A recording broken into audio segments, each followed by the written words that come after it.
Welcome to our education research series. Maddie's insights are practical tips based on current research to help pets and people and that you can use in your shelter. Our guest today is Dr. Lisa Gunter, an animal behavior and welfare scientist at Virginia Tech. I first met Lisa about 20 years ago when she was working at an animal shelter in San Francisco, and I was doing my specialty training program at UC Davis. Dr. Gunter has then gone on to do wonderful things to help companion animals since then. Her numerous peer-reviewed studies and publications have examined the complex relationships between companion animals and their owners so that we can better understand and improve the lives of both of them. Today, Dr. Gunter will talk about the influence of field trip and sleepover programs on the welfare of shelter dogs.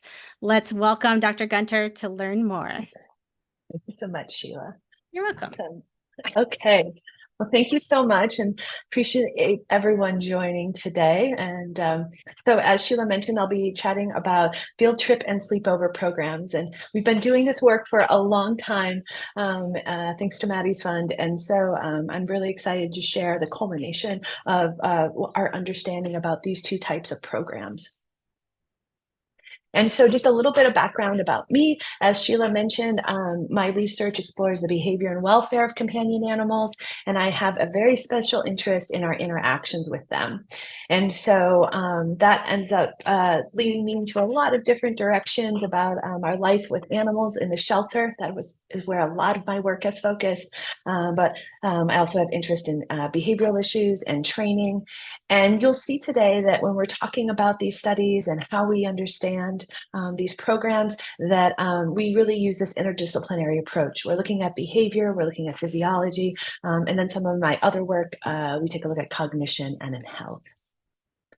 And so, as I mentioned, much of my past work and my current work, I am fascinated by the welfare of dogs, and that often takes me to evaluating or understanding interventions in the animal shelter. So to sort of start off, one of the questions I think that we should consider when we're thinking about the life of dogs in animal shelters is what exactly is welfare? And when we kind of think about that in this sort of broad, perhaps just definitional way right now, we can think about it as states of being. But we think about welfare as both mental and physical. And it is all about what the animal is experiencing. And the sort of hard thing about welfare is that these experiences, they're subjective. And it's definitely from the perspective of the animal. And it is an integration of many things that they're experiencing at that moment. And so when we think typically about the study of welfare with animals, we think about things like biological functioning, the affective state or the emotions of the animal. And we think about how their life, as we're evaluating it, as we're evaluating their welfare, how their living situation matches their natural state. And I include this photo here at the bottom of the slide because I think that that's often, a bit what we're struggling with our companion animals here in the US, those that are living with us in our homes, is that the animal shelter, as pictured here, doesn't quite match the lives that they can lead. And so I would posit or kind of put out to you all that there are, when we think about interventions in the shelter and how we influence welfare, there's two different ways that we can measure it. And one is exactly what I said. It's proximate welfare. What's going on right now with the animal?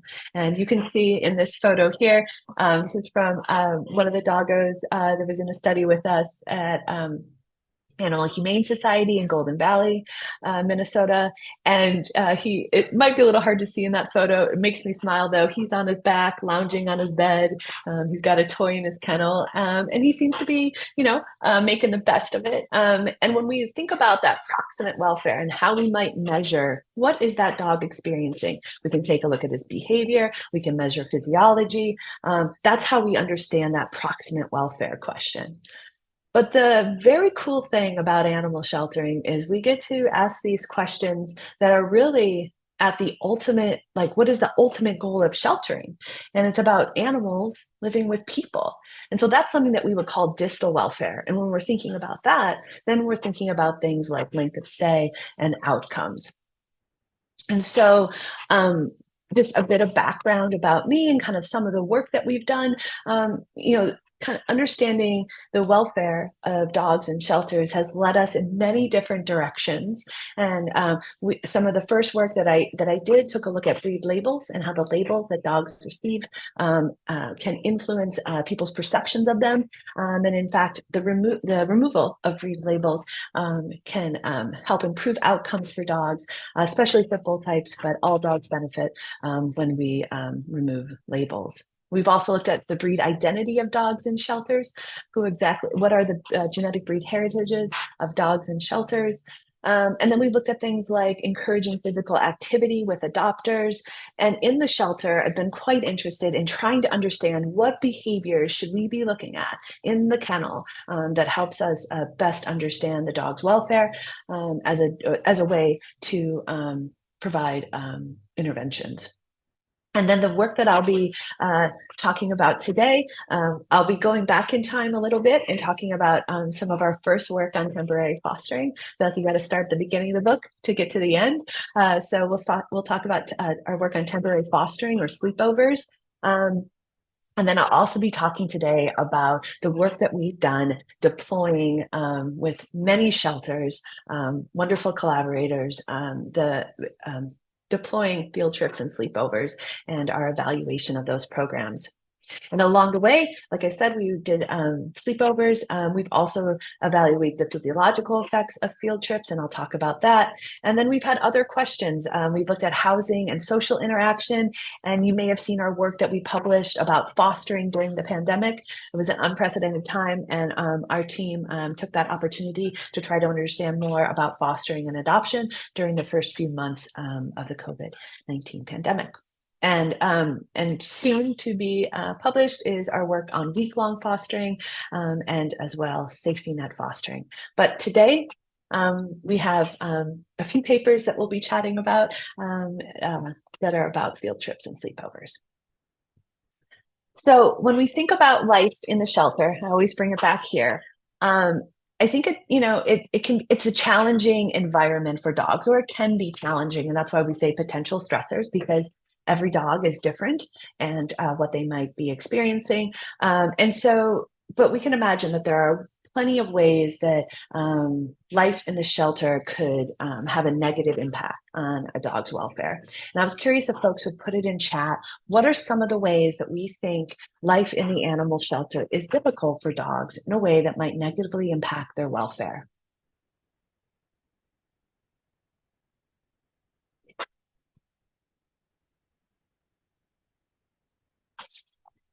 Thanks, Joe.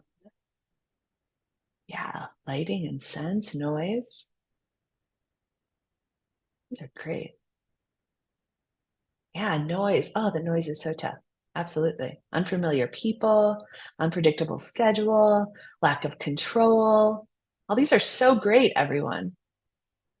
Visitors through the kennel, strangers walking through, not a comfortable setting, no space to run. I feel like you all should be giving these slides. You know all the things that I'm going to say.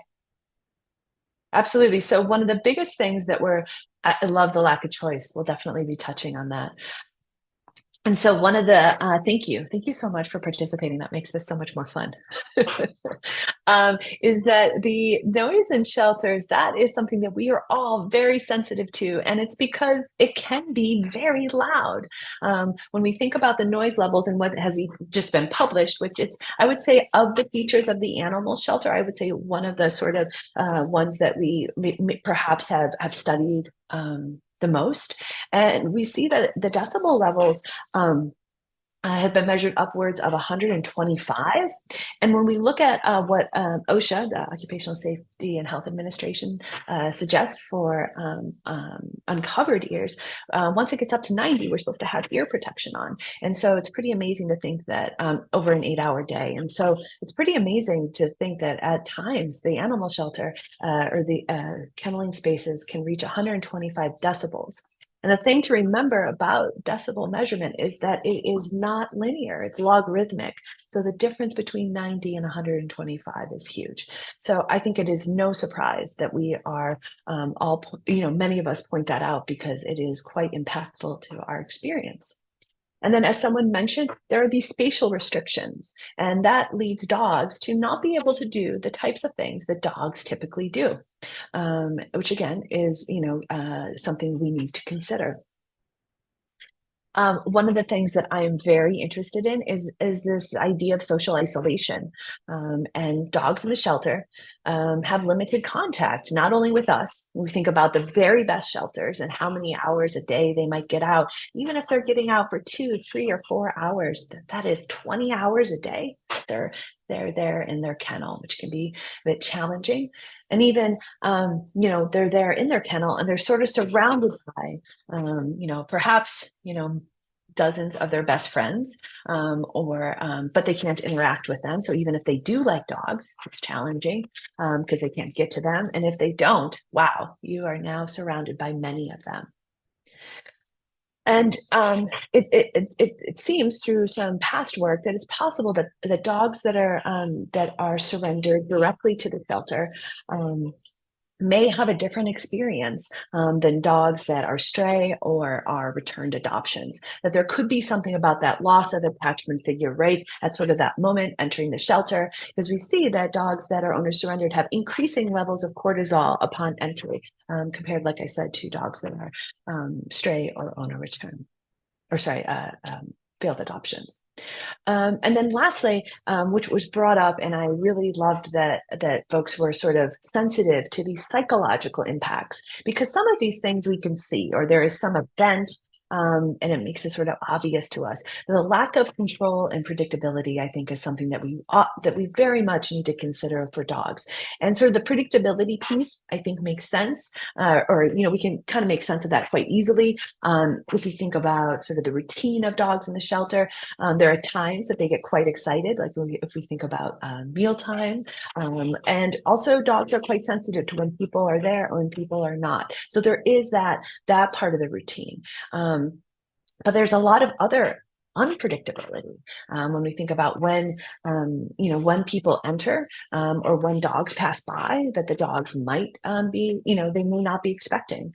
And then that lack of control is something that I find myself sensitive to when I consider the various, sort of stressors that we've discussed, is that if we have dogs that are quite social, like this boy we see here in the photograph, and they've learned in their life before the shelter that that when they wiggle their bodies and soft wag their tail and do those soft ears, and they do that upon when they see somebody and that person's like, oh, I want to pet your dog, and they've learned that these sort of behaviors can bring about interaction. That's a great thing for dogs to learn, right? To have control over their environment. But then we think about life in the shelter, and when they're sitting here in the kennel and do those same fabulous moves to initiate interaction, oftentimes folks just pass by. And so we do see, really wonderful scientist Deborah Wells talks about, this sort of apathy-like behavior that might set in when sort of the world isn't quite the way it was before. And so it's also, I'm sure you've often seen that the dogs, will sit on their beds and sort of at the back of their kennel and perhaps not spring to life until you click that kennel door and you're going to let them, you're going to go in for a walk, because all the other things are not necessarily predictive of an interaction. And so I bring all of this up because probably many of you are here because you want to save the lives of more dogs in your care, and I think that we have to think about what that means for them as they await those outcomes. And so, as I kind of mentioned in the introduction, one of the ways that we can measure proximate welfare is through physiological measures. And the one that our team often uses is we want to look at the cortisol levels of dogs. And it's one of the most widely used physiological markers. And we see that when we measure cortisol, which is a hormone, it's often called a stress hormone, but it really just kind of measures arousal. But if we look at the levels of dogs in shelters and those that live in homes, we find that dogs living in shelters have elevated levels compared to dogs in homes. And so you might say to yourself, well, but perhaps those are just two different groups of dogs, and maybe there's just something different about shelter dogs, and that's why their cortisol is higher. But even when we look that the same dogs living in a home and then going into a kenneling environment, we see a threefold increase in cortisol. So there is something about coming into the animal shelter that is stressful for dogs that we should consider. So not only can we measure physiology like cortisol, but we can also take a look at dogs' activity. And we find that the activity levels of dogs are related to cortisol levels, which is not surprising. We should be finding that. We should find that there's a relationship between movement and movement of the dog's activity and arousal or cortisol. But we also see, so not only can we look at activity, but we can also look at just how much rest or sleep dogs get. And we find that in the shelter, they just do not get as much rest as dogs in homes. And in fact, some work by Christy Hoffman a few years ago that was published, they found that dogs in shelters that even when it's these least active hours that in the shelter, they are still more active than dogs in homes. So that sort of movement and sort of constant movement or getting up, laying down, those types of things in the shelter does seem to kind of play out here, that we do see differences between those dogs that are living in the shelter and when they're able to live in a home. So with all of this sort of Debbie Downerness, I want to pivot and talk about, well, how do we improve shelter dog welfare? And so one of the wonderful things is we have an intervention right at our fingertips. It's us. And so human interaction is one of the most well-studied interventions in sheltering. And it's consistently effective. That's the wonderful thing. And so we're quite interested in it through the sort of framework of foster caregiving. Because not only is there human interaction with foster caregiving, but it allows the dogs to leave that shelter and escape all of those environmental stressors that are there, which can be hard to reduce. So with that, I want to talk about one of our first studies that we did looking at field trips, or sorry, sleepovers, or what we call temporary fostering. And this work was published a few years back. It's in Peer J. It's open access. We publish all of our work open access so that folks can read it. And so you're welcome after this talk to download it and take a deeper dive. I won't. These will just be sort of hitting the highlights today. And so what we wanted to take a look in this study is what about the effects of dogs spending 1 or 2 nights away in the shelter, from the shelter. So we worked with 5 different shelters across the US. We worked with shelters in Utah at Best Friends Animal Society. That was where we got our start with this work. And it's a really sort of, I think, wonderful testament to the team at Best Friends that they were gracious enough to let myself and Dr. Erica Fierbacher come down and see what they were up to. And they had this wonderful overnight program at Best Friends that had been going on for about 20 years before we came in. And so there were differing opinions about this program on the campus. And some folks, the behavior folks were quite, they loved it because the dogs would be able to go on an overnight into town, stay at a hotel, stay at Airbnb, everything's so pet friendly in Kanab. And the behavior folks would learn a little bit more about the dogs, which they thought was helpful in providing care and adoption support or, counseling. But then there were other folks that were worried, and I think rightly so, that perhaps the dogs leave and then, they quickly have to come back the next day. And, some folks thought, well, what if they think they're being adopted and then they come back to the shelter? And I think that to me, like, this situation is so fantastically perfect for science and research because we can have these differing opinions. And it was through really their, I think, insight of let's work together on a study so that we can really understand how this intervention works. And so we're grateful for them for collaborating with us and the other shelters in this study that we worked with in Montana and our friends at Lifeline, as well as the folks at SPCA of Texas. So in this study, our design was quite simple. We said we want to investigate whether 1 or 2 nights in a foster home. So we did 1 night at Best Friends and 2 nights everywhere else. If it affected the dog's welfare, and we measured that by changes in urinary cortisol, as well as looking at the dog's longest bout of rest. And so as you can see from this photo, in our research, we collect a lot of urine, so much. And so I think at this point, I've collected probably thousands of little vials of urine from shelter dogs, but we like using urine because as you can see, dogs kind of do it pretty easily. It's very, it's fairly non-invasive, which is great compared to saliva or blood. And it gives us a nice reflection period. I'm glad somebody enjoys my peeing dog photo. Thank you. And so it's a really great way to measure cortisol. We've become quite ace at it.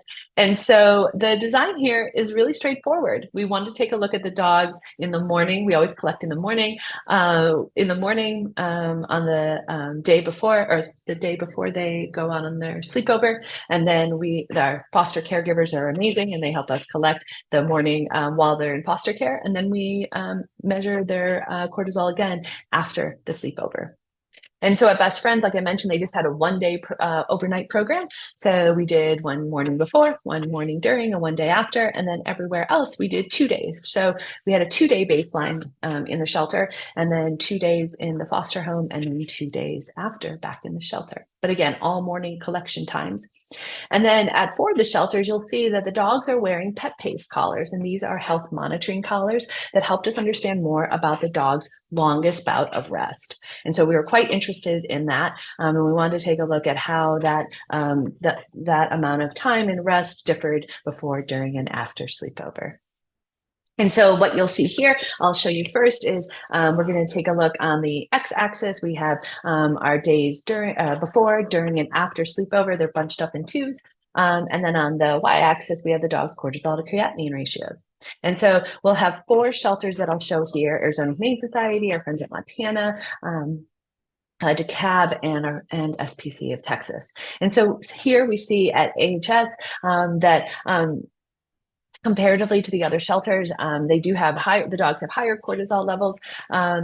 And then the sort of drop we see when the dogs go into sleepover on days 3 and 4, and then you see that it goes back up and it returns to elevated levels. But again, sort of no higher than they were before. And we see a similar sort of effect of this intervention at our 3 other shelters.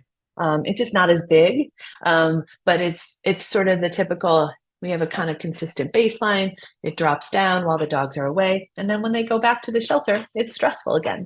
When we take a look at the rest, I'm sorry. So here we go. So then if we take a look across, including our data at Best Friends, and we sort of just collapse on before, during, and after sleepover, we see that, and this is over so many samples, 210 samples of urine that was collected on 48 dogs.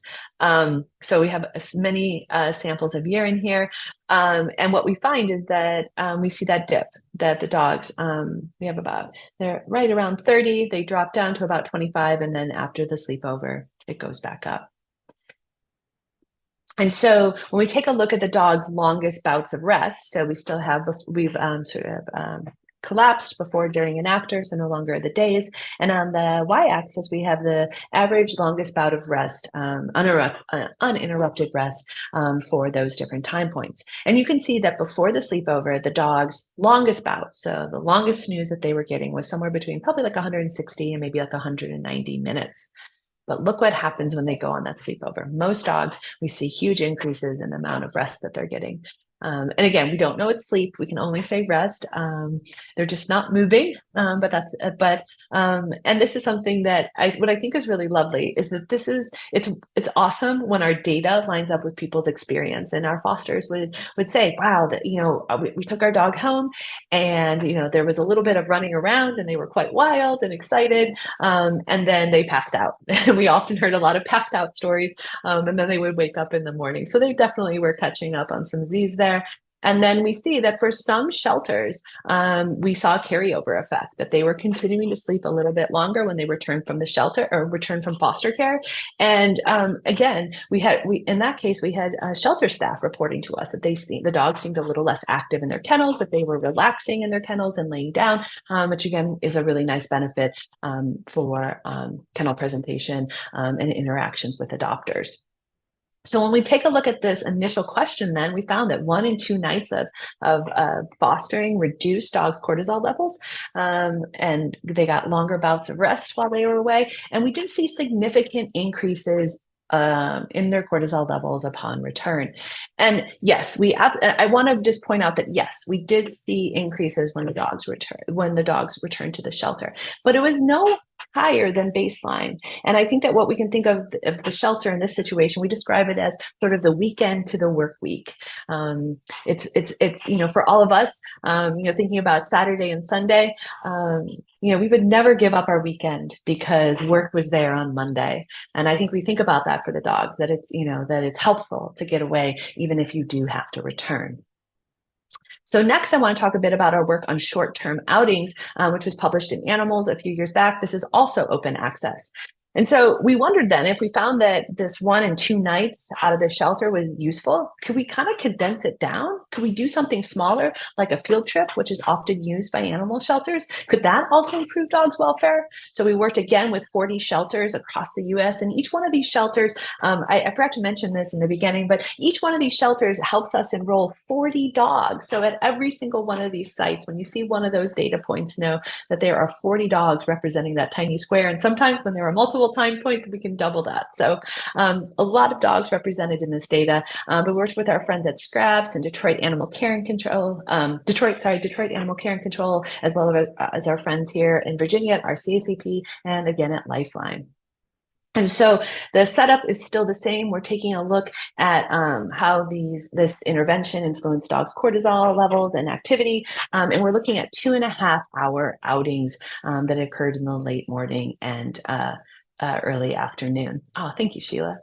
And so again, we collected a lot of urine, and the design here is just a little more complicated, but I'm going to walk you through it. We're taking a look at the day before in the afternoon, and then the morning of the day that they go on the field trip, then they go on the field trip, and then we have that afternoon after the field trip, and then the following day. So the dogs are enrolled in the study for 3 days, and so our comparisons here are comparisons on cortisol and activity. Are these their levels different from that afternoon before the field trip as compared to immediately after?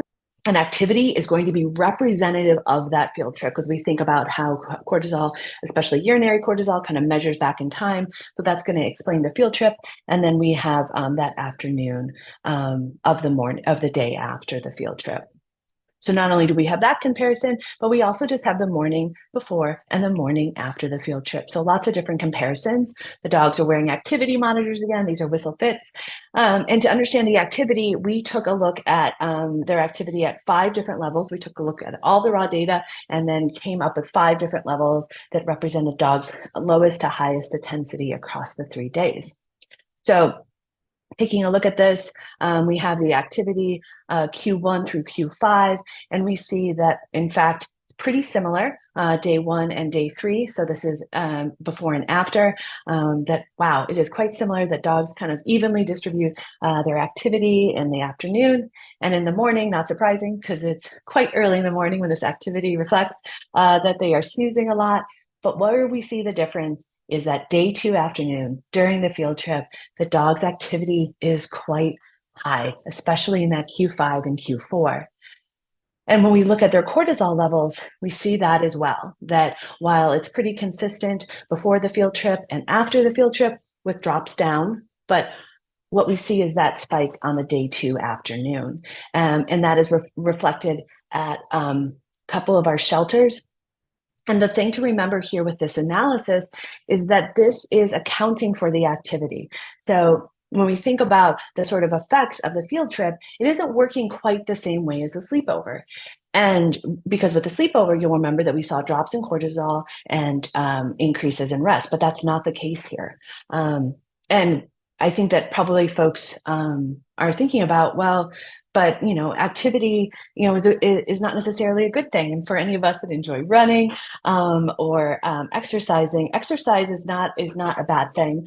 But when we see these elevated levels of cortisol and we've accounted for activity in our analysis, we have to think that there's likely psychological stress of leaving the shelter. And when we think about how dogs in shelters are already quite stressed, do we want to be doing something that is elevating their cortisol levels? So again, just something to think about. We see a couple different sort of differences here in the cortisol levels of the dogs at Lifeline. This is where at the shelter during that time, they were co-housing multiple dogs together, which might sort of explain how those afternoon levels are higher on day 2 and continue to stay high on day 3. And at Detroit, what we see here, you see those dips in the afternoon. Now the afternoon of the field trip is still higher than the afternoon before and after, but they were a shelter that closed early due to budgetary cuts. Their shelter closed around 3:30 every day, and so we can see that there's quite a difference between the morning and afternoon times at that shelter. But overall, the sort of takeaway here is that even when we account for dogs' increased activity, we're still seeing that field trips likely contribute to increased cortisol as compared to those shelter levels pre and post field trip.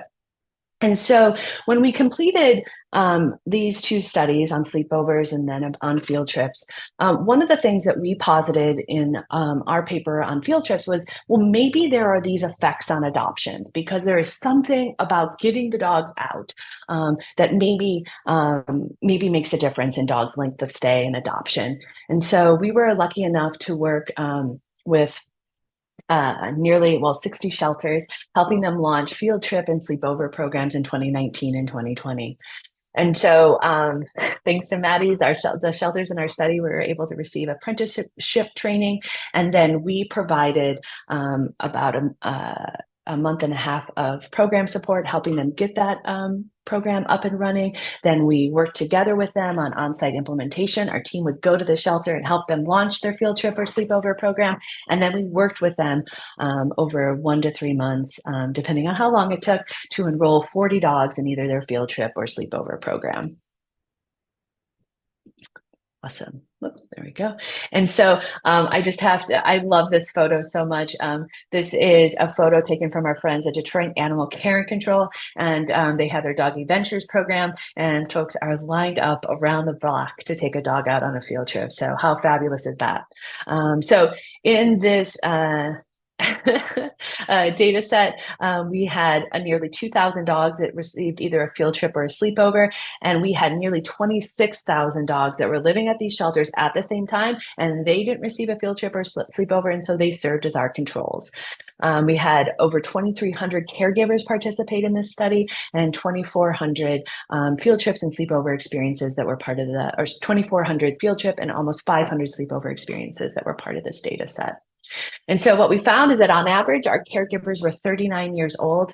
When we looked at how different types of people participated in the programs, we took a page from our pandemic study, and we wanted to know about folks that were volunteers, folks that were staff, and those that were from the community that may have never interacted with the shelter before. And we found that community members, those with no relationship to the shelter prior to participation, were most involved in field trip programs, which I think some of it is probably about how shelter programs are set up, but I think it also indicates that people are attracted in these types of programs and want to help shelter dogs. And conversely, volunteers were more often providing sleepovers. We found that when it came to volunteers, nearly half, it was pretty close, didn't own a dog, but 72% of community members were non-dog owning. So there's something about our community, those folks that want to participate in programs like field trips, that they don't have a dog and maybe they can't, or they might be one of the folks like we found during the pandemic, that they might be test driving dogs thinking about adoption. And folks often ask us, well, how often does adoption happen in field trips and sleepovers? And with the outings, it was only about 4% While with sleepovers, we found that about 12% of the folks that were providing the sleepover ended up adopting. And during the pandemic, we found that this number was about 18%, which again, it's not exactly apples to apples, but I think it may suggest that the amount of time you spend with a dog could sort of make you or allow you to be more likely to adopt just about the amount of time you're spending together. All right. And so here's our big finding. What we found was that if dogs went on a field trip, they were over 5 times more likely to be adopted than euthanized compared to dogs that did not receive these interventions. 5 times more likely, which is just fantastic. But if you're a dog that went on a sleepover, you were over 14 times more likely to be adopted. I mean, how exciting is that? This was certainly the biggest finding that we had in this paper, but I think really kind of drives the point home about the fact that when we take a look at the physiological effects of these types of programs and think about the dog's experience at that proximate level, we have our results, but these distal effects are also quite important to consider. Now, I mentioned before that one of the ways we can measure sort of distal welfare of the dogs is through length of stay. And we found that dogs' length of stay, they were longer for these dogs. And at first we were concerned about that. And we thought, well, what is going on that these dogs are having longer lengths of stay? But then when we dug into that, we found that shelters were using these programs exactly like Maddie's and other folks had trained them, that they were using them for dogs that were longer stays. And when we dug into the data further, yes, we found that those control dogs that were at the shelter were only in the shelter for about 9.5 days on average, while our study dogs were in the shelter for, over 3 times as long. But take a look at that length of stay after the field trip or sleepover. They were only in the shelter for 10 days and they were adopted. We also found that dogs that were heavier and older, which we found in our other papers, also had longer lengths of stay. So one of the things that we found that we thought was kind of interesting was that dogs of greater weight, so just bigger dogs, they had shorter durations of their field trip than dogs that weighed less, which, right, this likely makes sense that there is this, it is sometimes hard to handle these large dogs, but that sort of negative experience could negatively impact a volunteer's satisfaction. And I think it really sort of drives the point home that perhaps we should be considering harnesses and no-pull devices in our field trip programs, really making sure that the person's experience with the dog can be as positive as possible. Let's see. And so we also found, perhaps not surprising for anybody in the room that is a volunteer, is that the volunteers that took dogs on volunteers took dogs on longer outings than those folks from their community. So I can imagine that those volunteers were, had relationships with the dogs and enjoyed getting them out for longer periods of time. We also found that for dogs, when we took a look at dogs that went on sleepovers specifically, we did find that if there was a bite that happened in the home, that not surprisingly, that reduced the dog's length of stay in the home. That if that occurs, it is likely that that dog is going to be returned more quickly from their sleepover. But we only had 6 reported bites that were reported to the coordinators and folks in this study that were keeping this data and talking to their foster caregivers. And that was out of over 2,900 experiences that were part of this study. So I think, yes, bites do occur, but I think that the risk, especially, of the shelters that we worked with, we counseled them about the types of dogs that were appropriate for these programs, but I think that they did a really wonderful job keeping the experiences safe for both the dogs and people. All right, so the last thing I want to wrap up and talk about is program success. And so we wanted to get at what is this like, how might we measure the success of a field trip or sleepover program? And so we landed on, let's think about the number of caregivers involved. I think we can all appreciate that when programs are only sort of, supported by a few volunteers or community members, that they can be hard to keep going, and that the number of experiences we can provide to the dogs is important. That we want to, try to provide as many experiences as possible. And the last thing that we considered in these rankings is, well, how many days did it take to get to 40 dogs as part of the study? So we took those three things into consideration as we ranked the shelters and their programs. And what we found is that shelters that had more community members, so those are folks without a relationship to the shelter involved in their program, they were more successful. And I think that this is such a wonderful finding because it really highlights the importance of that engagement with folks outside of the shelter that have no relationship yet to us, but want to help improve the lives of dogs. We also found that shelters that were better resourced. So we took a look at what we call the shelter's resource level, which was sort of a quick and dirty understanding of their resources by looking at their budget compared to the number of animals that they would intake each year. And not surprising, we found that when shelters had more resources, they were higher performing. And I think it's really important to consider this because if we want to use implement these types of programs, we have to provide the human and financial resources to make them happen. So to wrap up, I want to talk about, well, how do we think about brief outings and temporary fostering or field trips and sleepovers from both the proximate and distal perspective? And so if we go back to the beginning of our presentation, we talked about how temporary fostering, it's a great program, that it decreases cortisol. We don't see increases above baseline when dogs return to the shelter, and we see increases in longest bouts of rest, and we even get those nice increases in rest once the dogs come back to the shelter. For brief outings, that's not the story. They are not a sort of proximal welfare intervention with regards to if we want to decrease dogs' cortisol or provide them more rest due to the intervention. That is not the type of intervention it is. And I think we had a conversation that for both interventions, that dogs do have longer lengths of stay, but I have that little asterisk there because the dogs had longer lengths of stay before participating in those programs. But I think that we can say for outcomes, both of these programs are effective, that field trips can increase the likelihood of adoption for dogs in shelters by over 4 times and increase the likelihood of adoption if they go on a sleepover by 14 times. So I think brief outings we can think of as beneficial to help dogs get adopted.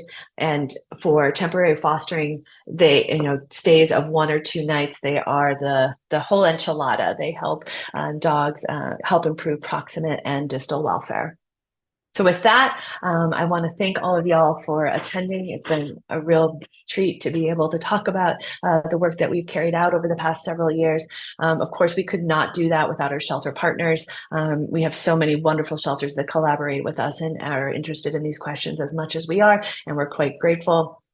I have my colleagues at Arizona State University, and then as well as my new colleagues here at Virginia Tech, and then our statisticians, Ingrid and Rebecca, who help us make sense of everything, and of course, our funder, Maddie's. And with that, I'll take questions. And here's my email if you want to hit me up. You're welcome to. It's lisagunter@bt.edu.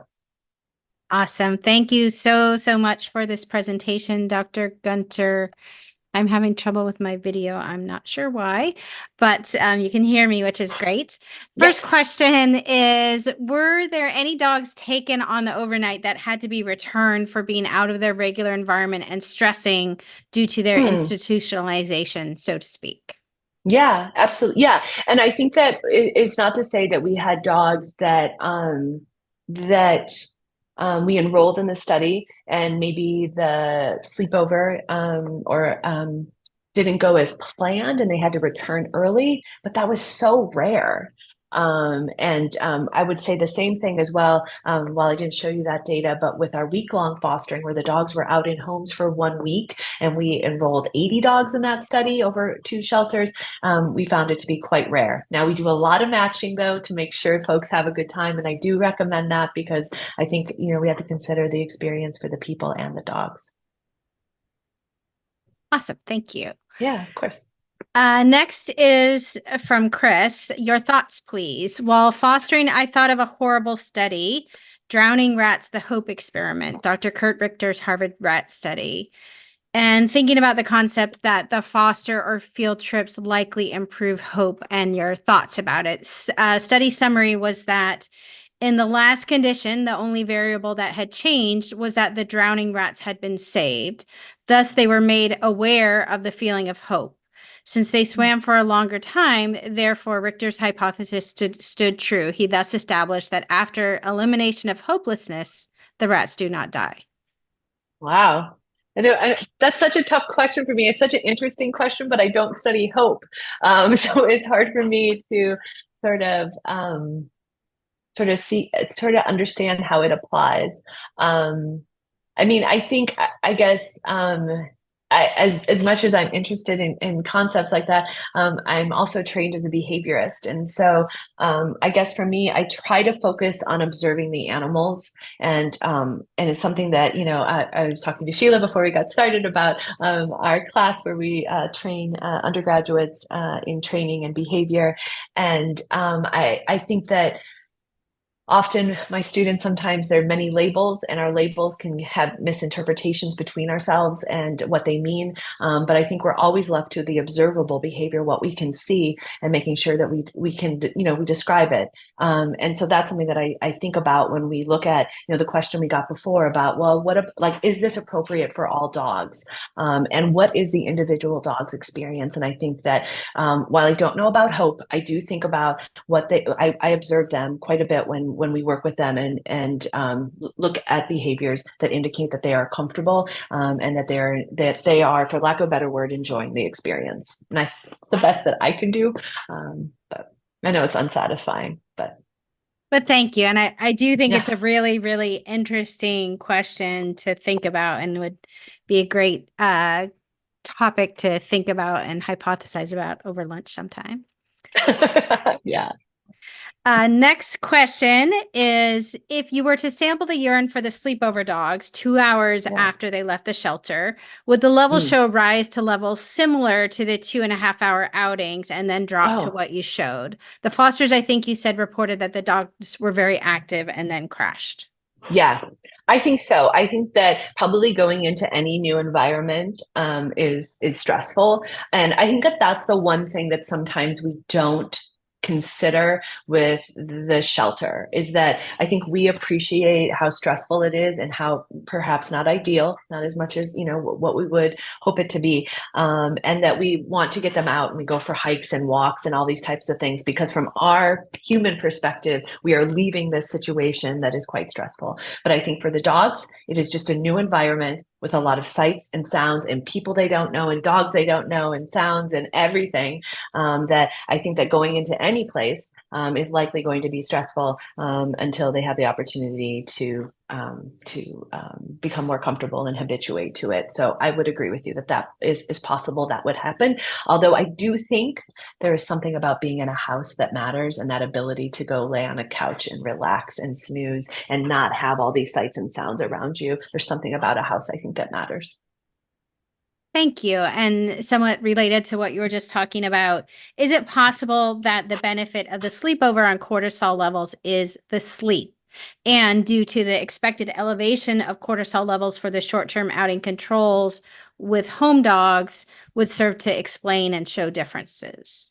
Yeah, I agree with you that I think while we do what we can to explain the activity levels, and there is still variability left, that we see rises that aren't explained by these different levels of activity. That I think there is a psychological component to it, but I don't want to discount that. I think the importance of rest, and I think honestly, it's one of the perhaps things in the shelter that the dogs are missing out on the most. Thank you. Yeah. Next question is regarding community engagement / volunteers and how they increase success. What's the measure of success? Number of adoptions? Oh, okay. I don't know if I quite understand that question. So, do you mean program success? And if so, if the question is about program success, we did take a look at the sort of percentage of volunteers that were involved in the program. So that's how we took a look at that measure, and we're able to find that impact of community members and the percentage of community members involved in the program that was so impactful. Did you collect demographic information on the caregivers? If yes, any differences? Yeah, so in these studies, I mean, we found that's a good question. I'm trying to remember if I forgot to put the link for this recent study, and we haven't this one I just talked about. We have a link, and I'm not remembering it, but I know in our how we got interested in these demographic questions came through from our work on the pandemic. And that paper is also open access and published in Frontiers. And we took a little bit deeper look on differences with foster caregivers, whether or not they had a dog in the home and things like that. Right. Awesome. Thank you. Yeah. The next question is, our shelter has a program that can be day trip or sleepover, but we open it to only fosters that have filled out applications. We just can't keep up with the general public, some of us think, if we opened it wider. Any recommendations? Yeah, I think that, as we say, that field trips are the gateway to fostering. So I think it's worth the effort, because when we think about how do we recruit new foster caregivers, I think that these are the programs people are allowed to test drive. We've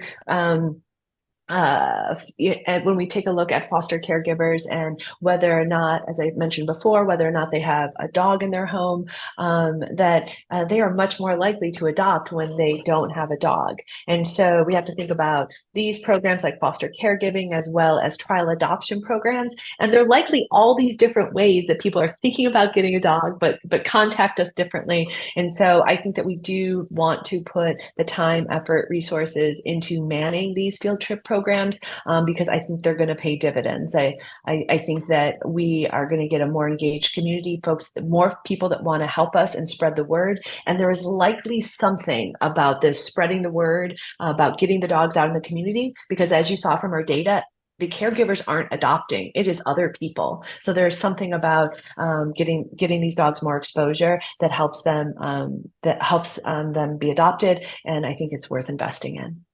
Yeah. Next question is from Tracy, who asks, is there some form of training or guidelines for the people who are taking the dogs? Yeah, and so we would provide, sort of basic support to, if we're talking about field trip folks that were coming in from community members, and shelters sort of had, and I think probably Maddie's and the instructor-led courses can dive into this a little bit deeper, but talking about what type of information we need to get and what type of support we provide so that they can have a good experience. I think it is really important that we do provide that support, because again, if this is the person's first contact, we do need to make sure that they have the right equipment, that they're matched with a dog that's appropriate for, like I said, that sort of energy level on leash, as well as, what they want to do. So I think that there does have to be a bit of matchmaking, as well as sort of some common sense rules. I love the shelters that we used to do this with our shelters when we were helping them launch, is backpacks for the dogs with all the type of gear you would need, and emergency contact information if something did go awry. Just having those all there for the people and making sure that they understand it, and making sure that they're matched with a dog that's really appropriate for their handling ability and what they want to do on that field trip. Thank you. Yeah. Well, thank you so much for sharing your time and expertise, Dr. Gunter. Appreciate having you here. Thank you. And thank you to all of you for watching today's webcast and participating in the discussion. Dr. Gunter will be available on Maddie's Pet Forum to continue the discussion. Feel free to post more questions there. Thank you all so much, and we'll see you next time.